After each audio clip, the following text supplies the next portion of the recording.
கும்பகோணத்தைச் சேர்ந்த டாக்டர் சுப்பிரமணி பெரியவா மீது பெரிய பக்தி கொண்டவர், அன்பு கொண்டவர்.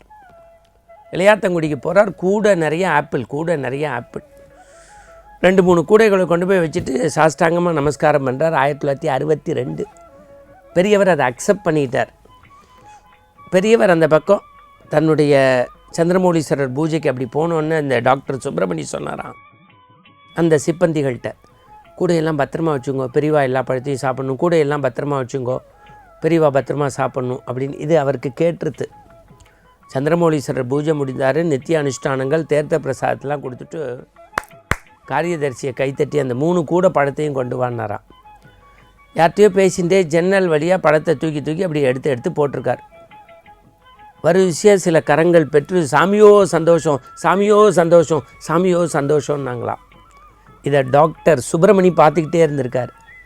3வது கூடை முடிஞ்சு அப்படி எந்திருக்கும் போது காரியதர்சிகிட்ட சொன்னாராம், நம்ம நரிக்குறவ சகோதரர்களுக்கு நல்ல ஆப்பிள் கொடுத்தம்போது எவ்வளோ சந்தோஷம் பாருங்க.